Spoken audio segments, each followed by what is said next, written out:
ام المؤمنین حضرت ام سلمہ رضی اللہ تعالیٰ نے فرمایا کہ ایک رات نبی کریم صلی اللہ علیہ وسلم بیدار ہوئے تو حضور کریم صلی اللہ علیہ وسلم نا آرام فرما رہے تھے، تو حضور علیہ السلام بیدار ہوئے نا، فرمایا سبحان اللہ، اس رات میں کتنے ہی فتنے نازل ہوئے اور کتنے ہی خزانے کھلے. کیا ہے؟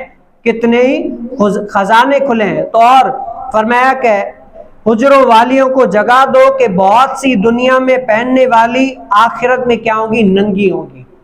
یہ خاص کر حدیث مبارکہ ان عورتوں کے لیے ہے جو اس دنیا میں مگن ہو کر اپنی زندگی دنیا کو بھی اور آخرت کو بھی کیا ہے؟ برباد کر رہی ہیں.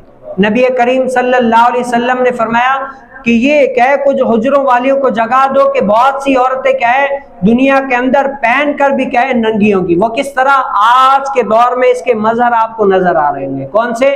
کہ کچھ عورتیں ایسی ہیں کہ کپڑے پہن کر پھر بھی ننگی ہوں گی، کیونکہ ایسے کپڑے آ جائیں گے، ایسی فیشن آ جائیں گی کہ لوگ کپڑے تو پہنے ہوں گے لیکن کپڑوں کے باوجود بھی لوگ ان کو کس نظر سے دیکھ رہے ہوں گے؟ وہ گویا کہ کیا ہے؟ کپڑے پہن کر بھی ننگی ہوں گی. آج کل کے دور کے اندر لوگوں نے اس کو فیشن بنا لیا، اور نبی کریم صلی اللہ علیہ وسلم نے فرمایا یہ ایک قیامت کی بھی نشانی ہے، اور کیا ہے؟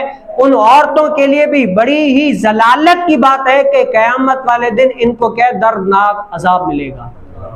یہ تو اللہ تعالیٰ کا شکر ہے، فضل ہے کہ ہمارے یہاں اس ایریے کے مطابق، جیسے ہم دیہات والے نا، دیہات کے اندر اتنا نہیں ہے، لیکن اگر آپ چلے جائیں شہروں کے اندر تو آپ کو لگ پتہ جائے گا کہ آج کل کیسی کیسی فیشن آ گئے، کیسے کیسے آ گئے، اور اس کو لوگ بے حیائی بھی نہیں سمجھتے. کیا سمجھتے ہیں؟ فیشن سمجھتے ہیں.